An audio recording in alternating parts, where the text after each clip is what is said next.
Good morning, ladies and gentlemen. Before we start, I hope that you and your families are safe during these unprecedented times. My name is Amari, and I will be your host for today's session. I will leave 10 minutes at the end of the presentation for any questions you may have. You are able to ask a question by typing into the Q&A box at the bottom of your screen. I would like to take this opportunity to present you to Jamie Boyes. Jamie is one of the portfolio managers of the Catalyst Global Real Estate Fund. He joined Catalyst in 2008 and has over 19 years of experience. Jamie is a qualified chartered accountant, and he has held various positions in the United States, the United Kingdom, Australia, and South Africa. Without further ado, I will hand over to Jamie for the presentation. Welcome, Jamie. Thanks very much, Omri. I'm just going to share the screen here.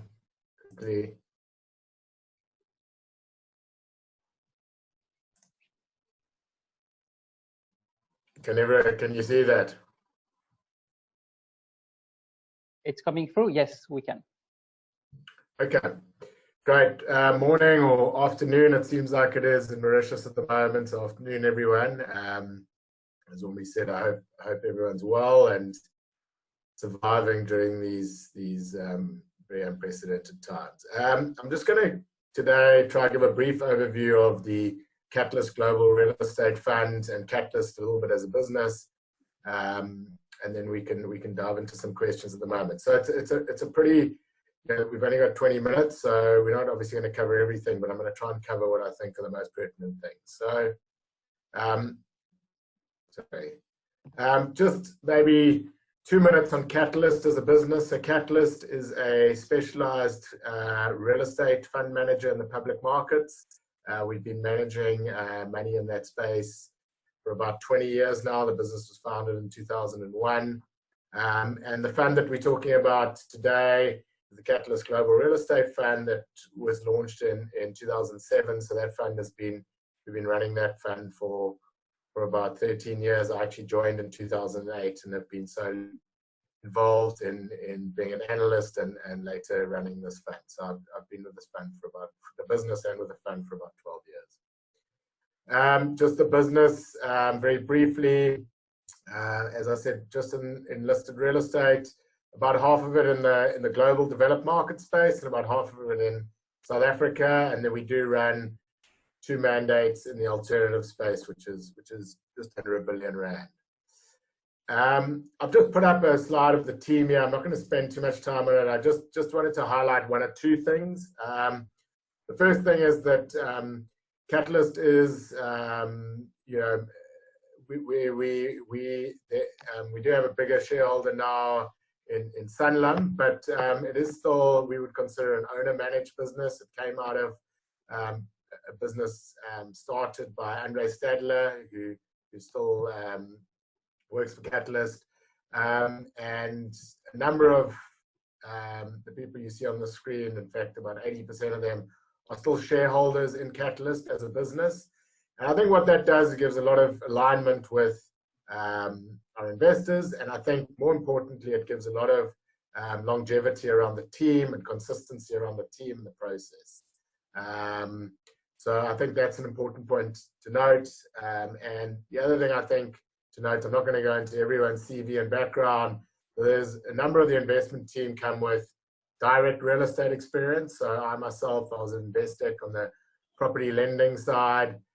Post that I was with Dubai World, who owned assets across the globe, and we were looking at assets throughout Africa, including the V&A waterfront and a number of other assets that they purchased while I was there. And so I think understanding real estate at the bricks and mortar level, the risks and opportunities that lie within different assets has a very big influence. And actually having worked with those in the direct real estate space, and I think flows through into the process of how we value public market real estate businesses. Because at the end of the day, they both own the the same type of assets. It's just the wrapper that the public market versus a private or sovereign wealth fund invest in real estate. And I think that does influence very specifically how we value businesses within our universe. Just to give you like a very brief example, if you look at something like hotels are massively capital intensive. We think that a hotel probably has to spend about 30 to 35% of their net operating income on capital expenditure just to keep it in the state that it's currently in. So if you think of a hotel, every couple of years you're replacing bathrooms, beds, TVs, and that's not necessarily to improve the hotel, that's just to keep it in the current state that it is. So highly capital intensive. You compare that to something like self-storage, which is literally concrete walkways and roller shutters.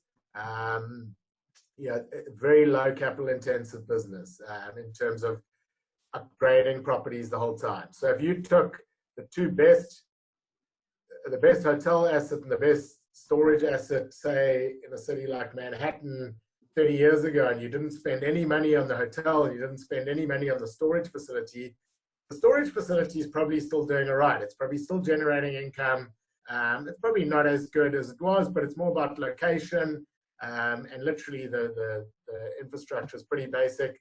I guarantee you the hotel doesn't have any income coming in. There's no guests going to a hotel that hasn't spent any money on it in 30 years.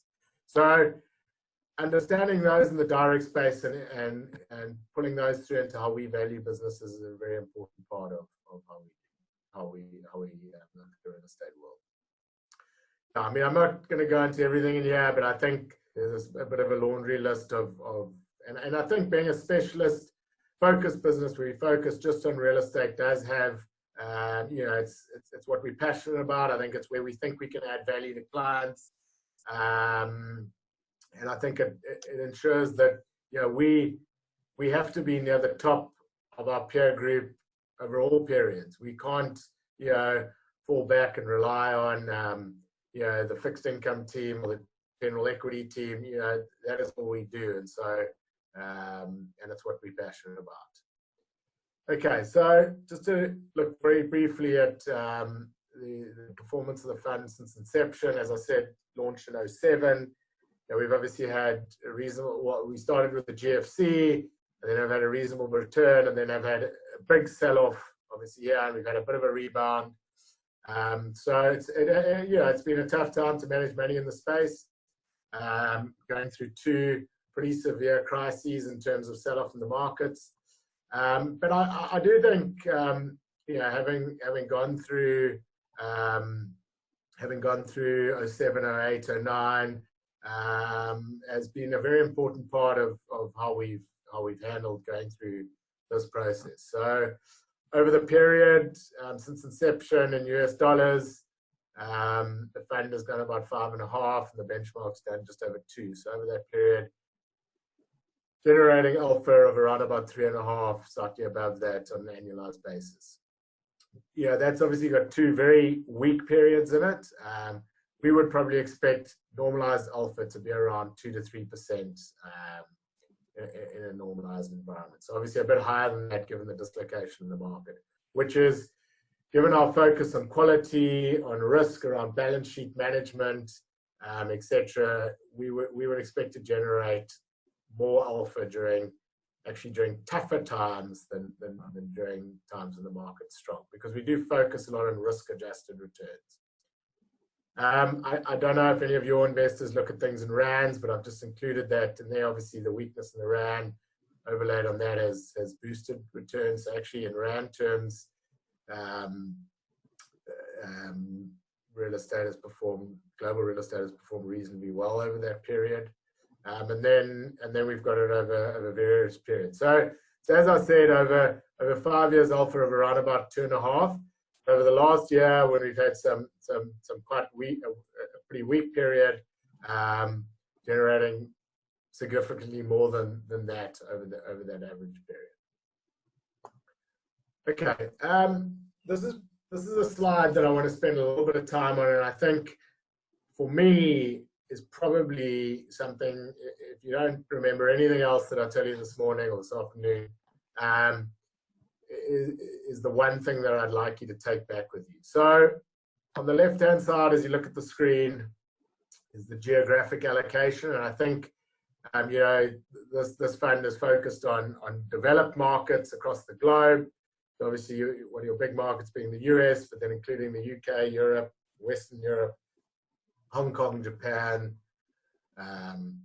Australia. Canada is actually part of the market, but we currently are not invested in, sorry, Singapore is part of the market, but we're not invested in Singapore at the moment. We just think it's on a relative basis. There are better opportunities out there. But I think, so diversification across obviously developed markets and currencies.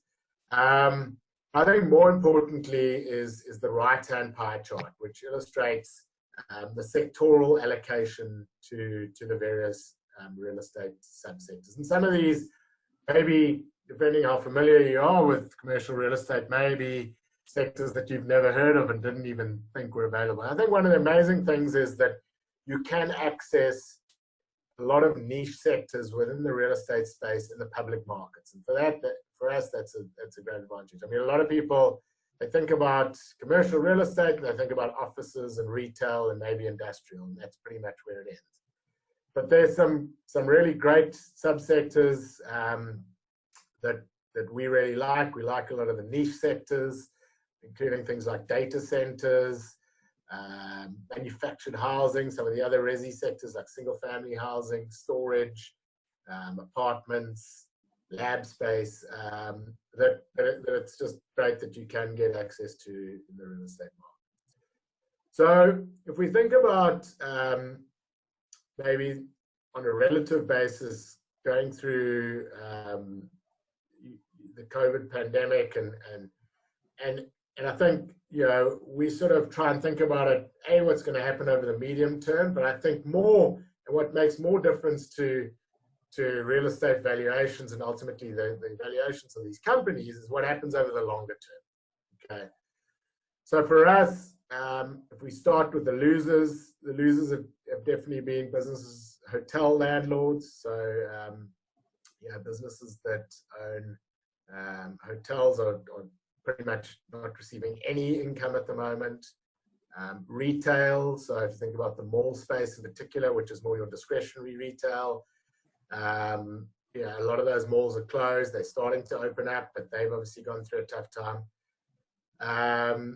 And those two have been the hardest hit. And another one that's been hit quite hard is student housing, where obviously a number of universities have sent students home. And so although there is often a contractual obligation for those students to continue paying student housing fees, a number of the student housing businesses have let them get out of that.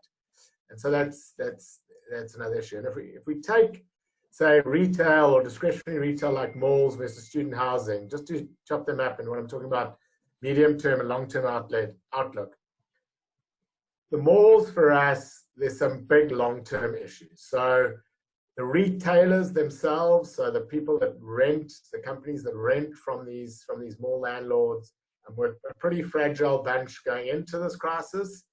And I think a number of, you know, this will, and lack of income for an extended period of time will push some of these businesses into bankruptcy. And I think so longer term, you know, generally globally, and if we think of like the US, there's just too much retail, there's too much physical retail. You've already got headwinds that you've had for 5-10 years of things like online retail. And this is going to push a lot of those businesses into bankruptcy, and ultimately your need for physical space is going to become less. So in that business, there is going to still, we think in the future, be the need for physical retail. It's going to be far less.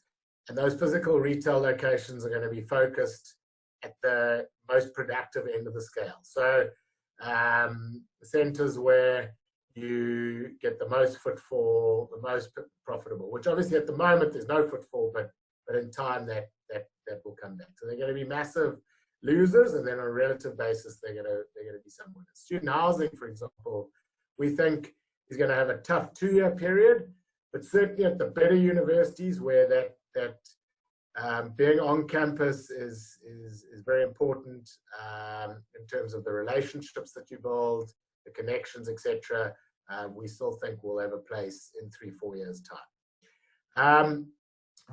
Sectors that have held up better and that we like a lot of the resi sectors, so single-family housing, manufactured housing, apartments, data centers. Data centers are effectively the data center warehouses that data traffic like what we're doing now would go through.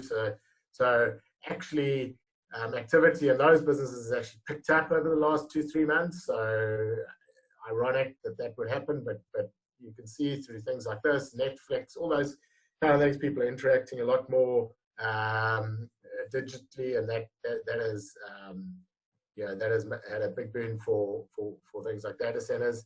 Industrial, in terms of e-commerce, and e-commerce has always been something that's been a great demand driver for industrial. We'll just think that a lot of that demand gets pulled forward, so that's really good. Lab space, which I'll talk to in particular below. There's one specific business which is a focused lab space player, and that is effectively where cures for diseases and illnesses are being developed. I don't think COVID gives that a massive boost. I think it does obviously highlight that there are a lot of diseases in the world. I think there's something like 10,000 diseases in the world. We've only got 500 cures to them. But I think if you think of normal office space, a lot of people could potentially work from home. In lab space, you can't work from home. You need to be in that environment, in that laboratory type environment. And so that has held up quite a lot better. There's a laundry list of what we like and don't like in the various markets. I'm not going to, in the interest of time, I'm not going to go through that in too much detail. I thought I'd just touch on 1 or 2 of our bigger holdings and what we like. So Invitation Homes is what we call single-family housing or suburban freestanding housing, as you might know it, across the US. It's actually a business that came out of the crisis in 2008, 2009. They bought a lot of houses from the banks, etc., and eventually that found its way into the public market through an IPO through Blackstone. This business is called Invitation Homes. I'll just highlight 1 or 2 things why we like it. So their average resident age is about 40. If you think of the residential spectrum that's available in the public market, student housing is catering for people sort of from 19 to 24, 25. Apartments is catering, it's generally your more inner city living, or not necessarily inner city, but where you don't have a family, living by yourself or with your partner. You can live in them with a family, obviously, but less so.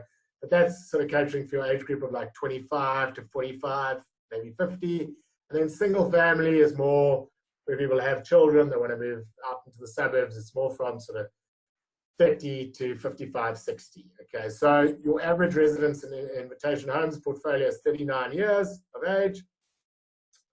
One of the things we like about it is this cohort of age group in the US between 20 and 34, which over the next 10 to 15 years are moving into this demographic, is actually a really large age cohort. So you've got some quite nice demand drivers from that point of view. The other thing is, if you look at people at 30 years old and they currently own their own house versus where it was in 1975, is much less. So home ownership has become much less. It's much less important to people. It's much less available to people, and this crisis, I think, is just going to enhance that. They're increasing deposits you have to put down. So if you're looking to buy a $500,000 house, you've got to put down 20%. Not a lot of people either have or want to get rid of $100,000 just for their house. And so your home ownership, we think, stays down, and so people demanding rental stock that someone like Invitation Homes goes at. The other thing is, this was supply of single-family housing in the crisis, so quite elevated. It obviously came off a cliff and has come back a little bit, but supply is very much in check. There's not a lot of supply in this space. The other thing is that these guys, if you think about office landlords or even industrial landlords, they're competing on the acquisition side on who their competitors are, big, the other listed companies, big institutional owners of real estate. In the single family housing space, you're literally competing against moms and pops who own 1, 2, or 3 single-family houses in a neighborhood and they rent them out. Okay, this is the amount of institutional ownership. Now you think about the efficiencies that someone like Invitation Homes, that owns almost 100,000 houses, gets by repairs and maintenance and servicing those houses. Okay, they can have their own internal teams. I mean, they reckon that in a neighborhood, in a catchment area, they need about 1,000 houses to make it efficient. Now, so you are competing against someone who owns 1 or 2 assets. You know, if something goes wrong, the geyser goes, you got to pay an external person to come in to pay for it. It's expensive. You're paying that margin away. These guys have their own internal teams, or if they don't, they obviously, for stuff that they don't feel that cost payoff is sufficient, they obviously have a lot of bargaining power over service providers for that. So just those efficiencies just mean that these guys can create a lot more efficiencies versus what their competitors are doing. So we would say that those houses in their hands are worth more than they are in their competitors' hands. And that's another attractive thing. Life sciences that I spoke about, Alexandria, that's the only pure play business in the market. This is just, this is Boston and Cambridge, which is this market over here. This is literally the CBD of Boston, the Back Bay area of Boston. I don't know if anyone's been there, but this is where all the financial services businesses, insurance businesses are.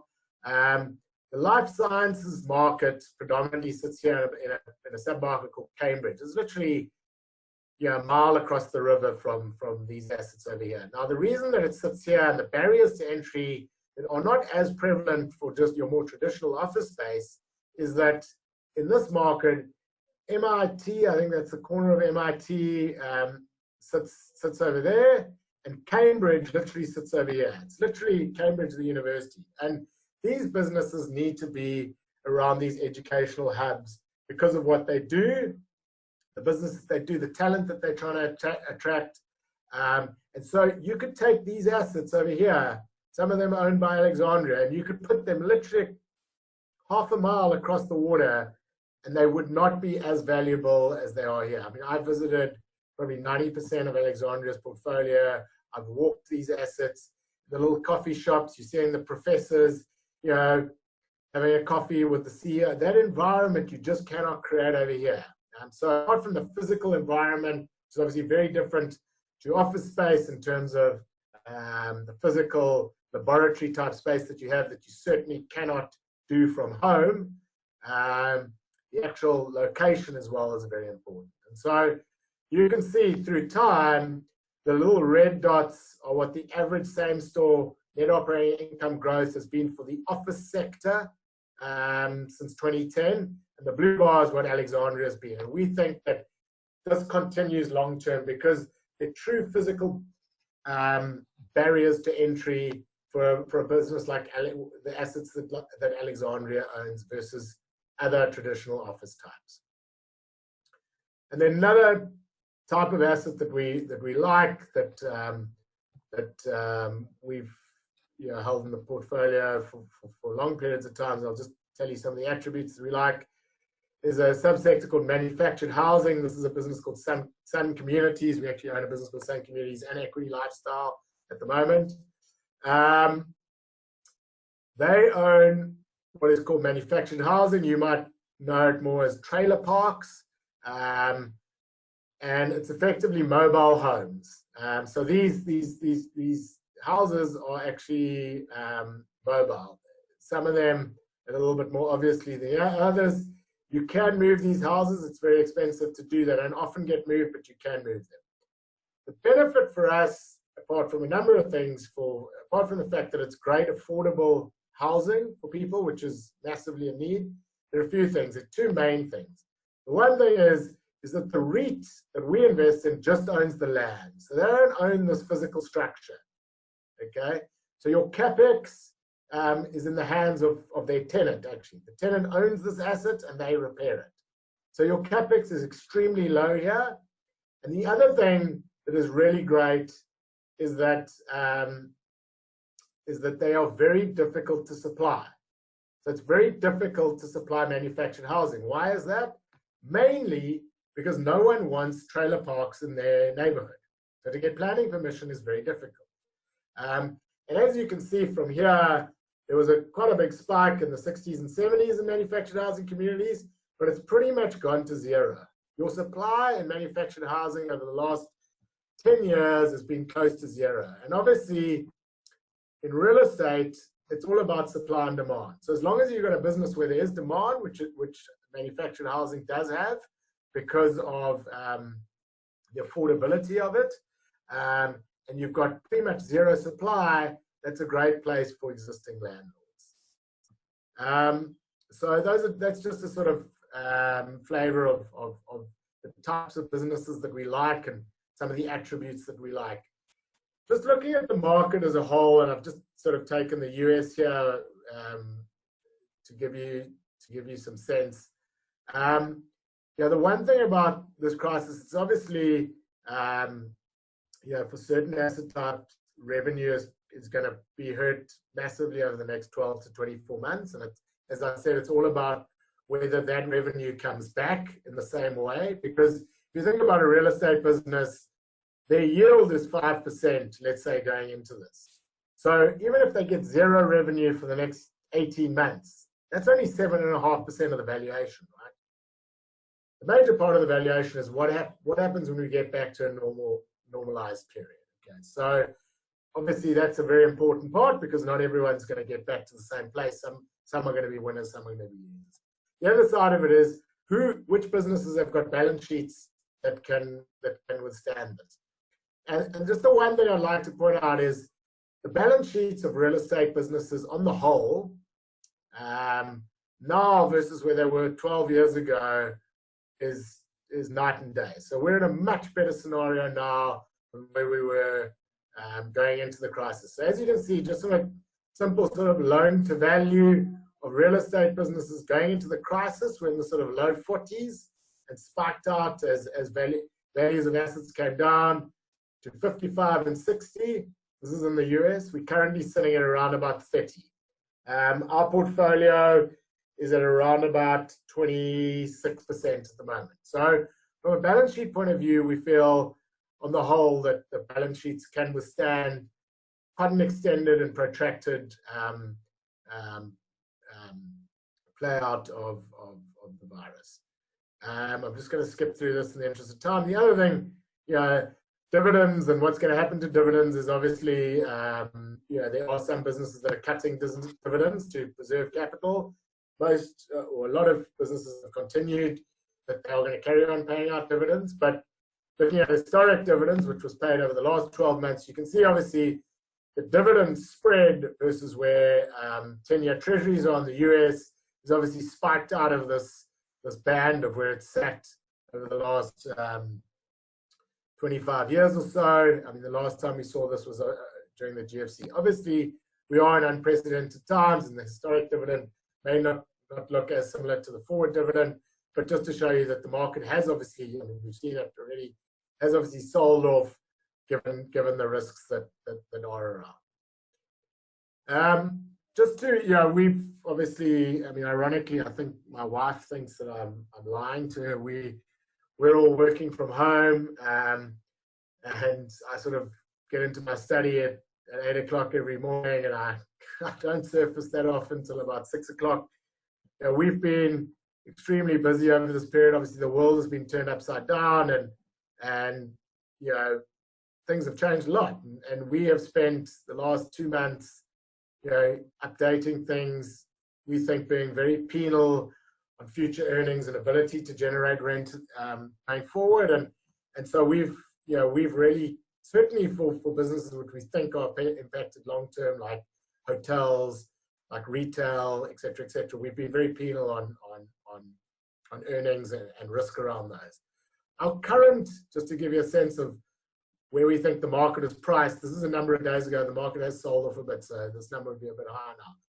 Our current required rate of return for the sector as a whole in US dollars is around just over 7%.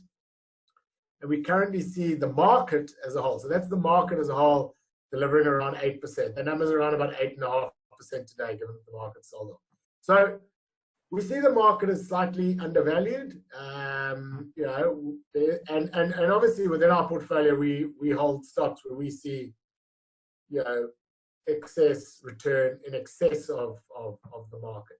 But so we do see value in the market at the moment, but it is obviously going to be, you know, there is a lot of uncertainty around, and I think it is going to be a volatile ride over the next sort of 6 to 18 months. But I think if you have got a 3 to 5 year view, that there, you know, there are some very good opportunities in the real estate space at the moment.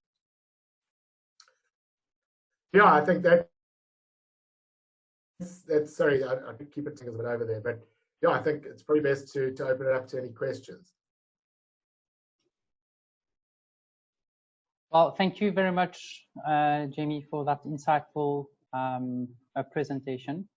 I have a couple of questions that came through earlier, and yeah, let's get straight on it. Have you, since the beginning of this year, have you seen a significant outflows in your fund? Yeah, I wouldn't say significant outflows. I mean, most of our clients, I mean, obviously some of the see-through are retail clients, but most of our clients are institutional clients. That's our main focus. And so we have seen some outflows, we've seen some inflows. Yeah, our fund is around about $320 million at the moment. We've probably seen net outflows of about $20 million over the last 2 months. On a net basis. Yeah. And we've seen some clients take advantage of the dislocation as well. Yeah. And what about the inflows? So that's on a net basis. I'd say it's about 30 out and about 10 in. If I mean, I don't have the exact number, but yeah, or maybe 25 out, 5 in. Okay, great. Yeah. And then I mean, we sit with a bit of a number of our clients are South African clients, and so they hold it in multi-asset portfolios. And they actually have limits of what they can hold in terms of offshore. And so even though it's been a weak market in US dollars, in rand terms versus what some of the other rand investments have done, it's outperformed quite significantly, as with general equities offshore. And so they've actually, a number of clients have taken money out because they've actually been breaching those 30% limits as well, which is a bit of an anomaly in the South African context. Yeah. Yeah, thank you. And for what would you say to nervous investors who have invested into your funds during this time? What would be your advice to these investors? Yeah, I mean, I think to me, I mean, if we go back to this slide here, I think if you look at that, I mean, you know, for us, about 30% of the portfolios in residential type subsectors. We found that a very defensive income stream. You know, now more than ever, people need somewhere to live. And in a number of these developed markets, you know, there is quite a significant assistance from government in terms of businesses that have lost jobs, etc., etc. So ability to pay rent, even for those people who have lost jobs, is there. But ultimately, your place of residence and food are going to be, you know, two of the last things where you're going to cut expenses. So we find that as a very resilient income stream, to the extent that Invitation Homes actually said April rent collection is tracking ahead of 2019 April rent collection, which is quite phenomenal, actually. So I think your diversification across various asset types, and I mean, I mentioned retail, but you know, our exposure to malls is very small. And obviously, everything's got a price, and we think there are some really attractively with some significant risks. Yeah, we're invested in 2 or 3, we think, good quality companies with good balance sheets. So I think the defensiveness on the whole of the income stream, I think, is more resilient than what people think when they think about real estate, and they think, oh, it's all offices and retail, and God, no one's going to the office and no one's going to the mall, so what's going to happen? I think if you look at this, it's pretty resilient. Pricing is obviously pretty attractive now. You're getting yields. Yeah, it depends what you're looking at, but on the whole, your forward yield is 5.5–6%. That relative to, and that's off a very depressed future base, because we're quite penal on what's going to happen over the next 12 months. And then you should get some growth of that, because that, for retailers, we say 30–40% of the rent is not paid over the next 12 months. And not all of that's going to come back in year 2022 and 2023 and 2024, but some of it will come back. And then I think that the balance sheets are so this is very different to the GFC, where we actually, real estate was under a lot of pressure balance sheet wise. And balance sheets on the whole on pretty good nick. So it is obviously very uncertain. There's a lot of uncertainty, but we do think that most of that uncertainty and a bit more than that are priced in to the market.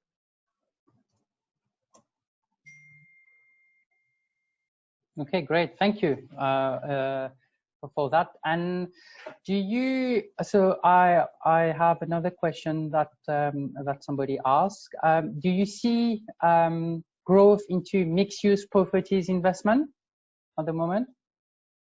Yeah, so mixed use is, if you can get it right, is a phenomenal asset type, but when I say getting it right, it's not, okay, I'm going to put a resi, a hotel, a shopping center, and an office block all together, and that's mixed use. That is mixed use, but you get it right when they interact with each other. Okay, so when they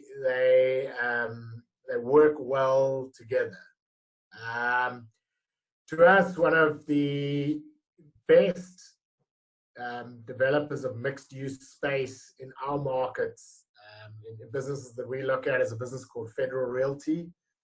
So we've got about a 1% stake in Federal Realty. So of Federal Realty's portfolio, about 70% is retail, and the balance is offices, apartments.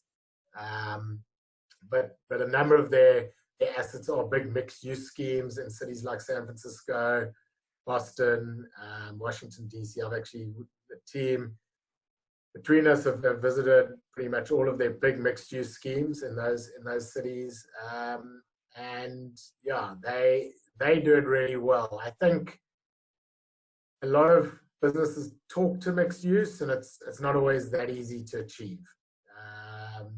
But yeah, if you can get it right, it's powerful. If you can get it right in those big cities, and they do feed off each other, the different asset classes feed off each other. So what I mean by that is, you've got a retail center. If a retail center is not doing well, it's unlikely it's going to do well just if you put an office block next to it. Okay, there's obviously something wrong about it. Yeah, but if you can create a great retail center, and then it doesn't have great day traffic because where it is, but you put offices in and around it, and it creates that environment, and there's a fair amount of food and beverage, which creates that offering for someone. And then you don't want it to be dead at night, so you have apartments around there because it's a great live, work, play type area. And so that retail asset is supported by the apartments and maybe a hotel or something during the nighttime, and over the weekends when the office workers aren't there.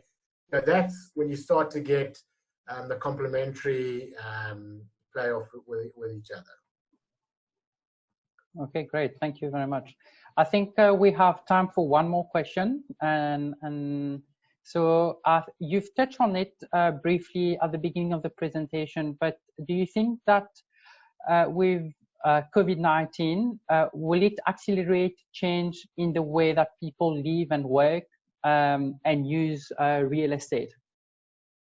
Yeah, I think it definitely will. Yeah, for us, it's what is going to be, who the winners and losers going to be. So if I take retail, for example, our thesis has always been that poor quality retail is eventually going to get taken to what they're going to have to turn it into something else, right? So if I take the States, for example, there are like 1,200 malls across the States. In 15, 20 years' time, our thesis was always that they're only going to be 250 to 400 malls, okay? And they're going to generally be the better quality malls, right? In the densely populated areas with high income spend, et cetera, et cetera. But that was going to take 15, 20 years. That process probably gets accelerated now, right? Because, if you get your tenants starting to fall over, which you're going to get, I mean, you're going to get some of the, the JCPenney's, the Sears of this world. Some of those businesses are going to go bankrupt, right? And they're going to be giving back space. In a poor quality center, it's going to be very difficult to relet that space. In a great quality center, it's going to be difficult, but you will probably be able to do it.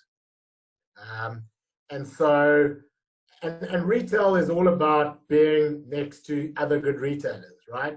You don't want to go into, tenants want to be where other good tenants are because they create the shoppers to come there. So if you are the hairdresser sitting outside the Apple store, you rely on the foot traffic from the Apple store for people to go there, or the jeweler, or whatever it might be.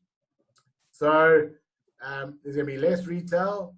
And I think there's going to be more online shopping. So people are forced to do online at the moment, and that's going to push people who have never tried it before to start experiencing it and realizing it's not that daunting and quite difficult. So it's definitely a big negative for retail, but we do think that better quality stuff will hold up. It's the income streams are definitely going backwards, but they're not going to zero.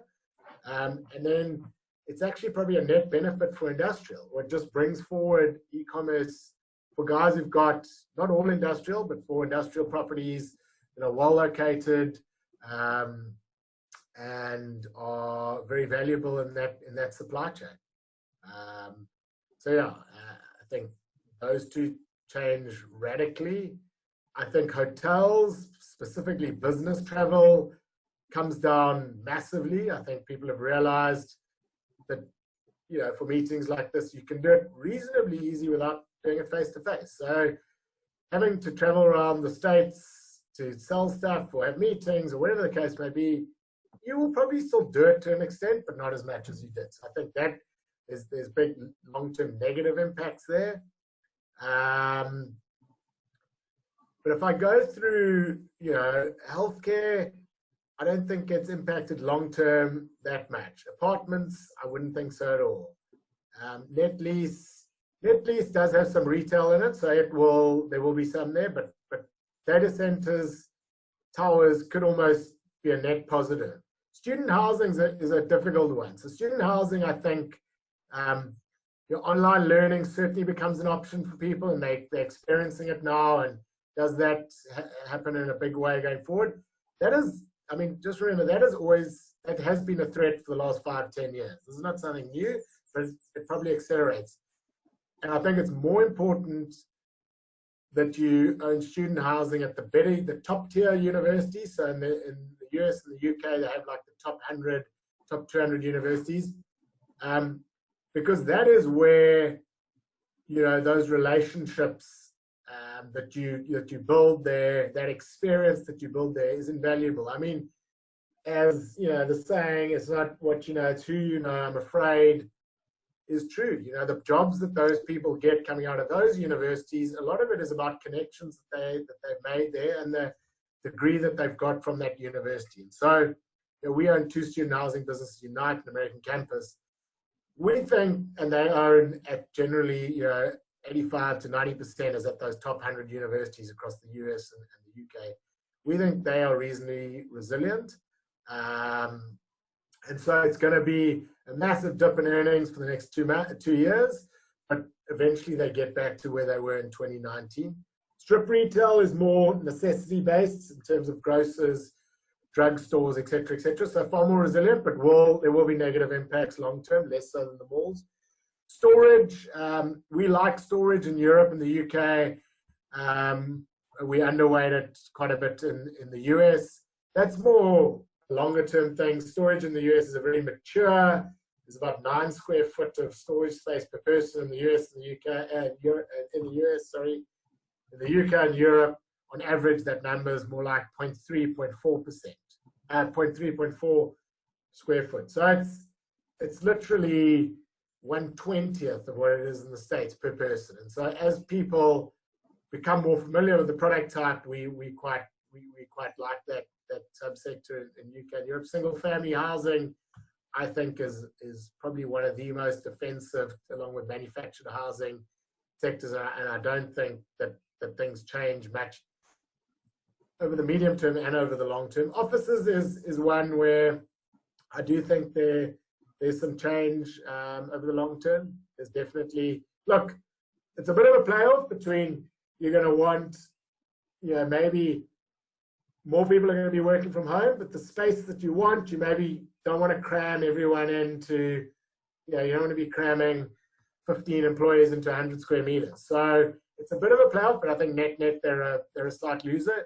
Offices is a sector that we actually like businesses that are more active and more developed assets and then sell them off. We think that it's a massively capital intensive business. And so the longer, it's not a business that you own that asset, you operate it for years and years, and it just increases in value like some other asset types, like a manufactured housing building asset, for example. We actually think your best value creation is when you do some asset management around that, whether that's physical redevelopment, whether it's releasing it, whatever it might be, and then sell it on, because there's still appetite.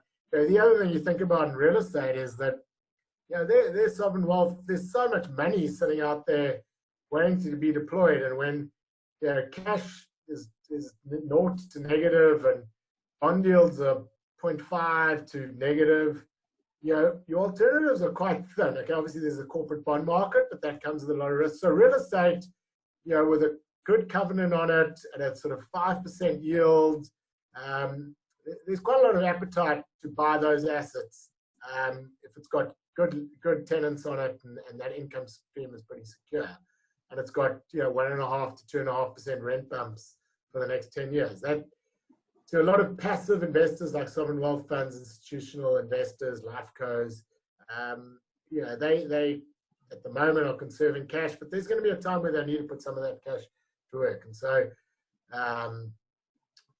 those will be assets that I think they start to look at. Then I think lab space is also a great asset type. I think malls got some proper headwinds, but you're getting rewarded for that. Your historic dividend yields for some of the mall owners that we own, and the future dividend yield is less certain, but the historic dividend yields are like 20%.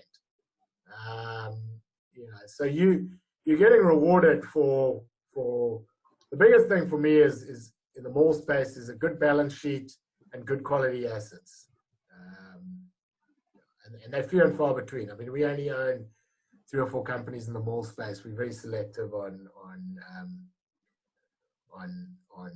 what assets we think are going to survive and what are going to not be worth much. Well, they're going to be worth the value of the land effectively in 5-10 years' time.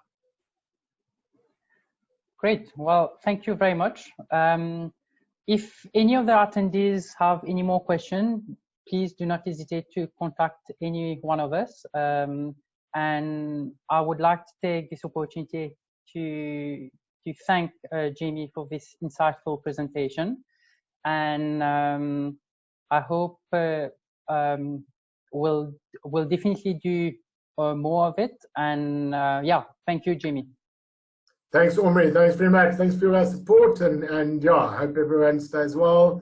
And as you said, if anyone's got any questions, let us know. I think Burnett is probably filter them through Burnett, but we'll certainly get back to you.